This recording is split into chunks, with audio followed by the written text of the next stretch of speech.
your safari for the next 2 weeks.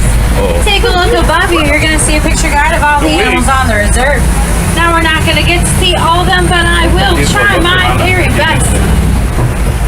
Now, one thing to keep in mind if you're taking pictures, I just suggest a sport action or a quick shutter setting. It does get a bit bumpy out there, and I can't stop for all the animals. So we want clear pictures of our animals, not blurry pictures of the trees, because you don't want to brag about blurry pictures of trees.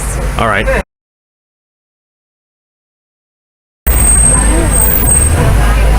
Alright, so we're beginning that 2-week safari here in the Little Aturi Forest. Now the key word there is forest. Looks like there's a little rain over here. I feel those animals, they love to blend in or with their just surroundings. very motion-sickening water. Alright, so up on the right-hand side, you're going to see some black and white stripes on those hindquarters. That's an okapi. Now, those okapis that have those black and white stripes makes a lot of people think that they're related to the zebra. But in fact, they are a relative of the giraffe. Ooh, that's pretty cool.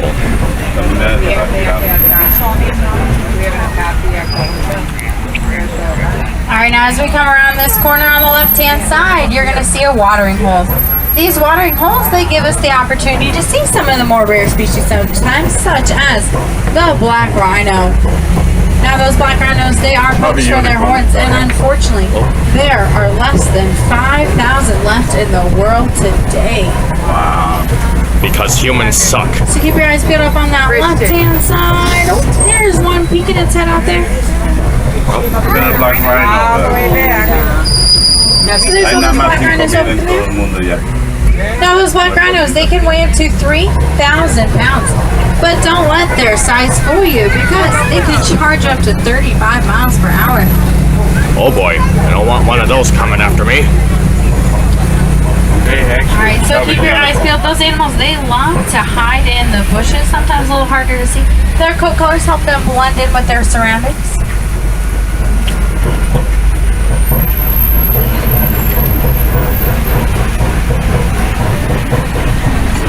Bamboo tree.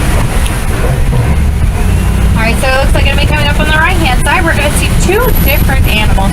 One's going to be a rust-colored animal, and one's going to be that closer tannish-looking animal right there. So you'll see these closer tan ones farther back. There's some braids on the road here.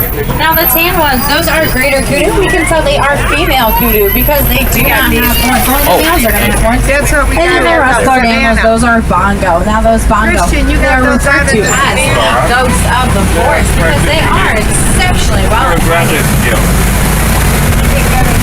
we're going to head out of the Little Aturi Forest over into the Sapi River. Now that Sapi River, it's going to start off on your right-hand side. Keep your eyes peeled. Sometimes around here we'll see some hippos. Hippos. Looks like there's a couple of hippos up ahead here to the right. We'll get a little Looks like there are some birds too. Now those hippos, you can see that they're eating right now. They can eat up to 150 pounds of vegetation a night, which helps them get up to weigh about 5,000 pounds. Now those hippos, they are exceptional swimmers, but they do prefer to walk along the floor of the river, and they can stay submerged under there for 5 to 8 minutes. Now if you didn't get a good look at those hippos, there's a couple more off on the left. Well, you see a group of hippos together like you see that group there, that is known as a blow-tip hippos. And then those gray and white birds up on top of the island, they're kind of swimming around there. Those are pink-back pelicans. Now those pink-back pelicans, they're going to turn pink during mating season. And if you look to the left and kind of back, you'll get one last glimpse of those hippos back in there. Alright, now as we make our way around this corner, we're going to be coming up on a rickety bridge. And when we cross over that rickety bridge, we're going to see one last animal before we leave that Sapi River. Now this animal, it can grow 20 feet long, has razor sharp teeth. It is cold-blooded because it is a reptile. It's a Nile crocodile. So those Nile crocodiles on the left-hand side, they can close their mouths with a pressure of 2,000 pounds per square inch. Now, if you ever see them sitting with their mouths hanging open, they're trying to regulate that body temperature, let off a little bit of that heat because they are cold-blooded. Beautiful waterfall. All right, those crocs, so they're looking a little bit hungry, so we're going to go ahead and get out.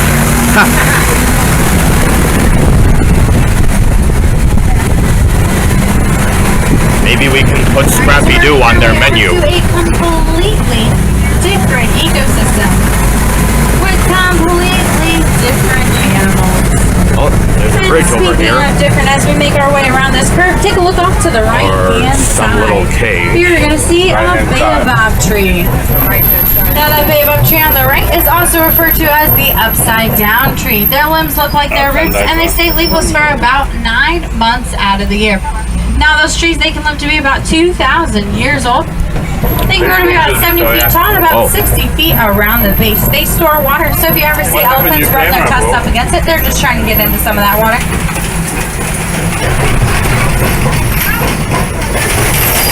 Now this right here is my absolute favorite view of the entire reserve. The Serengeti grasslands. Now these grasslands, they spread hundreds of miles across East Africa. And is the major highway to many animals, including popular favorites such as the giraffes. Now if you look off to the right in the far distance, you'll see some giraffes out there. Don't worry, we will make our way closer. Now in the meantime, take a look around at that landscape. You'll see some trees have been knocked over. That's from those elephants so that they can eat. But don't worry, because it helps spread the grasses. And when the grass grows nice and tall, those zebra and antelope, they're going to come through and mow it down. And then the warthogs will come in and trim up around the edges. And if you take a look at the bottom of the leaves of all the trees, you'll notice they all start at a pretty even height. That's from those giraffes. The giraffes eat from the bottom. It lets light in. So it's a pretty balanced ecosystem, which means there's enough food for everyone. Uh-huh.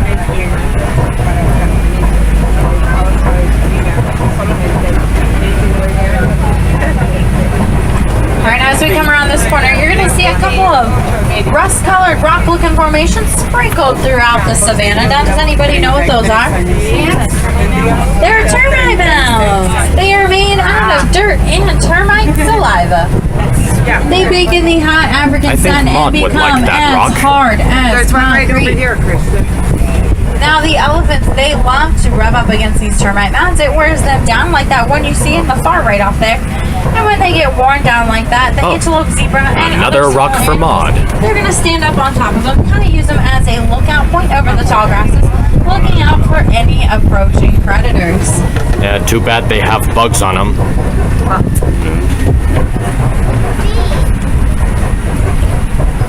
Alright, so as we make our way around here, you're going to see a couple of different animals coming up ahead off to that left-hand side out in that field. We'll get a little bit closer, but I'll kind of talk about them as we get to them. So those grayish animals are a little bit closer in that field. Those are white-bearded wildebeest. Now those white-bearded wildebeest, they form one of the largest land animal migration patterns. They are also referred to as newt wildebeest. That's GNU for the deep noises that they make. It's kind of like a newt sort of sound. And then out past those, if you can see up by that little hut up there, you'll see some brownish animals and some darker ones up in there. That's a herd of sable antelope. Now those sables, they are the emblem of the Harambe Wildlife Reserve. And as we get a little closer, get a better look at them off to the right-hand side. You're going to want to pay close attention to their coat color, because the darker they are, the higher they're going to be in that dominance ranking. So the darkest one out there, that's going to be the head of the herd. Now also out in that field with those white-bearded wildebeest kind of off to the left-hand side from them, you'll see some animals with some big horns. Those are Ankole cattle. Now those Ankole cattle, their horns are going to be about 5 to 6 feet long and about 20 inches around the base. They're not completely solid inside, so they're not entirely too heavy. There's a honeycomb-like pattern inside, circulates their blood, helps to regulate their body temperature.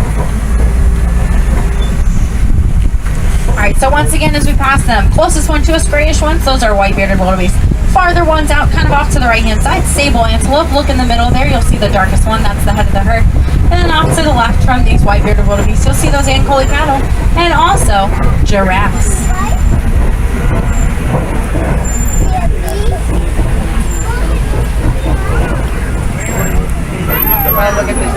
Alright, so if you look out in those giraffes, you're going to see there's a couple of baby giraffes out there. Oh, those are They're kind so of hidden back in that adorable. group of trees, but those baby giraffes, they're born at 6 feet tall. Wow. And then they grow to be about 18 to 20 feet tall. Now we can tell that those are Maasai giraffes because they have a jagged leaf-like Giving pattern birth to their must be coat. hell for them. Now when you see a group of giraffes together like that, that's known as a tower of giraffes. Oh, look at the tiny little baby.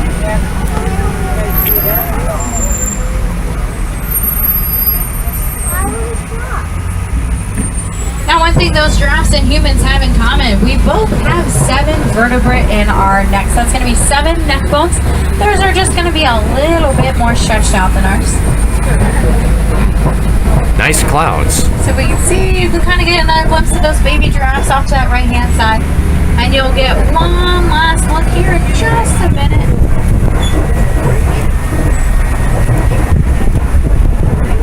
Alright, so there's a good look at those babies back in there.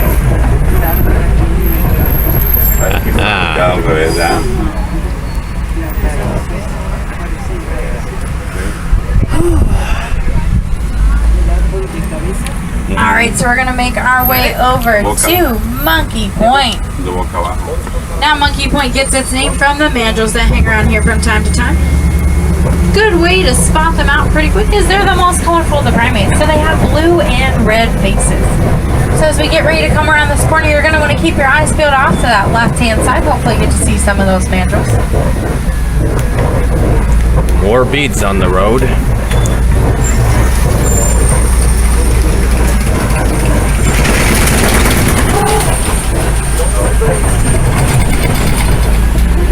Alright, so we'll come around this corner. You'll see at least one up on top of that rock on that limb up there. And then you'll see some towards the ground a little bit closer. Those ones on the ground, you can see that they are grooming. Grooming is very important to them. They're very social creatures.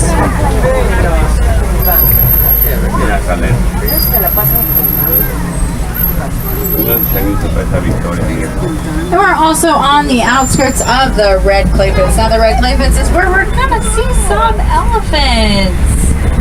So we'll head on over to those red clay pits, hopefully get a peek at those elephants. Except I see something up in the road ahead. Uh-oh, looks like the road's closed. Alright, looks like we're taking a shortcut today.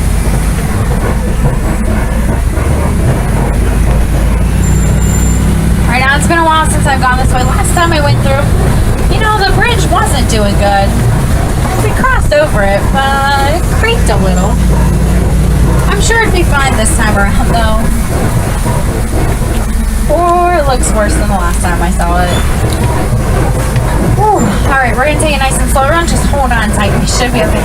Looks like they brought some rope out here to tie it up, so that should hold us, right?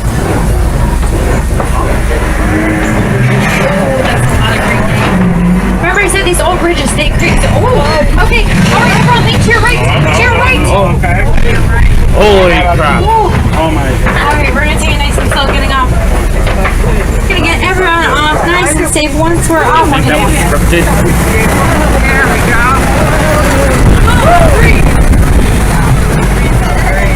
Alright, looks like we still made it to the right clay pit zone. So if you take a look to your left and to your right as we drive through, you're going to see those test marks and those footprints in the clay. That's from those elephants. They love to eat that red clay. It's a source of minerals for them. Looks like there's some off to the left here. We'll get around this brush trying to get a better look. Now our conservation teams have discovered elephants. They're afraid of bees.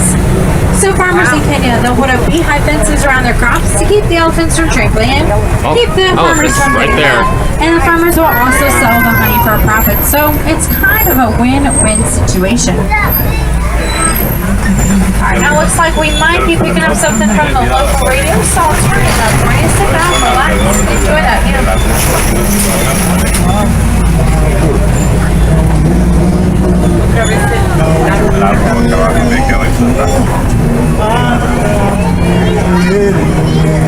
Elephant.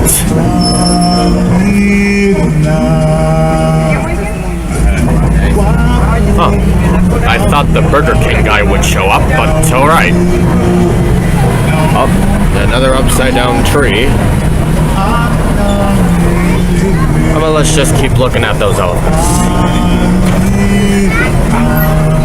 Oh, look at the giraffe over here. The giraffe. Well, I guess that's it for the elephants. Mira, Ooh, and on the left-hand side, you're gonna see a giraffe.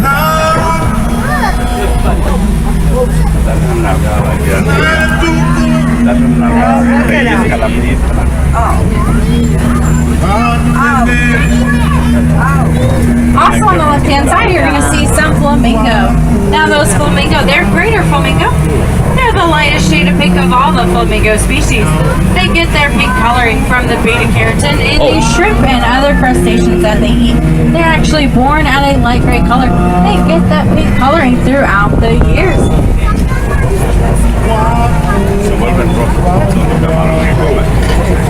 Yeah. It's nice seeing them all huddled up like that. Let's go to the giraffe line.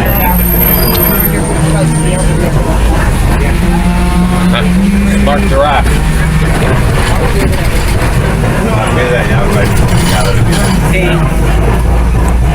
Okay, what? Alright, now looks like we might be in rhino territory. Those white rhinos that mud out there, they love to roll around in those. Those are my buffaloes. So we'll keep our eyes peeled. That might be they're nearby somewhere. You never know where you might see them. Now they are poached for their horns like the black rhinos, even on big reserves such as this. Those poachers, they just have high finances and sophisticated thieves. Now those white rhinos, they get their name from the African word vite, which means wide, in reference to their wide mouths. So take a look off to your right-hand side, kind of back in those trees, all the way back up in there. I'll go by nice there it is. and slow so everyone can get a peek in there.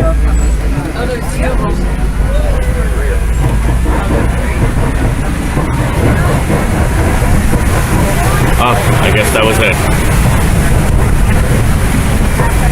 Alright, now we're going to come around this corner and keep your eyes peeled off to that left-hand side. Sometimes around this area we get lucky enough to maybe see a cheetah or two. Now those cheetahs, they can run an average of 60 miles per hour for short periods of time. They're more sprinters than anything. And they use their long tails to help balance themselves out. So kind of peek in those bushes all the way back in there, see if you see any. Look in between those bushes, you can kind of see their spots back in there. They're kind of laying down behind there. They're really hard to see back in there. Well, we missed them. Alright, we're going to come around this corner, and on the left-hand side, you're going to see a rock formation known as a kopie. Now these kopies, they're good places for large cats, such as perhaps the lions, to hang out on and overlook the savannah. Now we'll keep our eyes peeled, but those lions, they stay pretty inactive. They're inactive for about 18 to 20 hours out of the day. Now they stay inactive for so long because they're saving up their energy for that hunt at night. Now the lions go hunting. Those females, they're going to be the primary hunters. The males, they'll go hunting as well unless they're lion cubs, in which case the males will stay behind and only the females are going to go hunting. So see a couple more of those animals off to the right hand side. We'll get a better look at them here in just a moment. That was some kind of white goat. One last look around this kopie, see if we can spot any of those lions. Come on, give me a lion, give me a lion.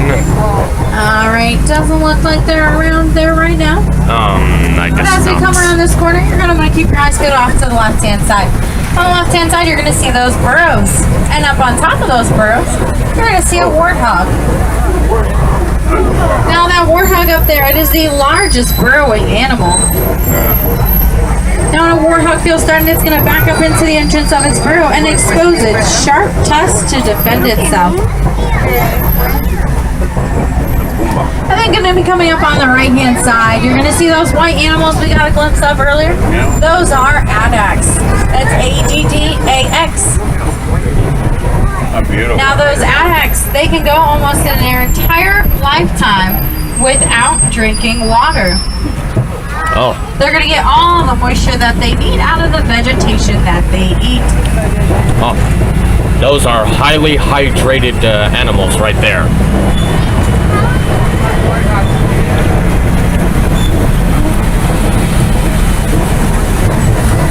Alright, so up next we're going to make our way over to the Mangani blend. Now the Mangani blend is a newer part of the reserve. We're in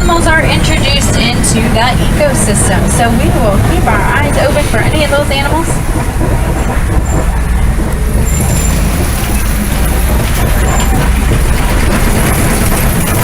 Alright, looks like there's going to be a couple up ahead.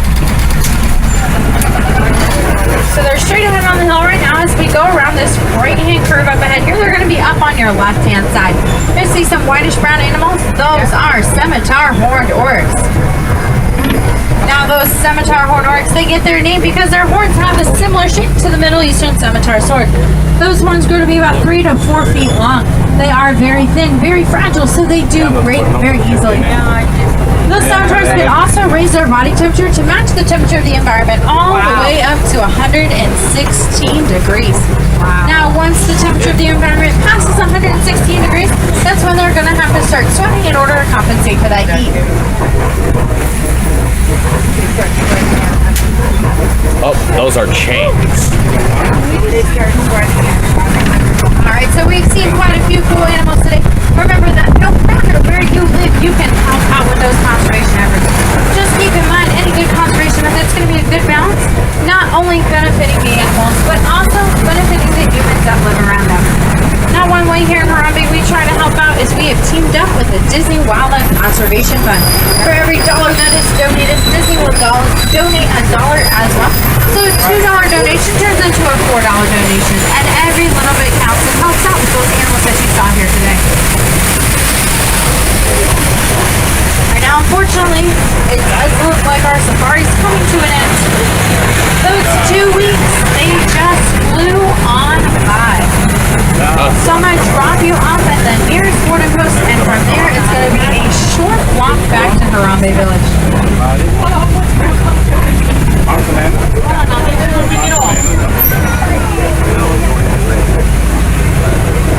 Alright, so we're going to make our way over here. Wait for that all clear from the board. I never noticed that the whole time we were on the bus. Now, if you haven't had your fill for animals for the day, you can go to the Pangani Forest Trail. It's a walking trail. It takes about 20 minutes, depending on how fast or short you want to make it. You can see some animals over there you didn't get to see today. So if you want to see some zebras, you might get to see some zebras over there. Maybe some gorillas. Alright, looks like we're getting that all clear from the one. So here in Harambe, we don't like to say goodbye to our newfound friends because, you know, it just sounds so sad and so final. So instead, we say Kwaherini, which means go well. So Kwaherini, everyone. Enjoy the rest of your day wherever your travels may take you. And Asante Sana, thank you so much. Jumbo. Awesome one. Look at that folks. Jumbo. Right, doors are opening. Watch your step.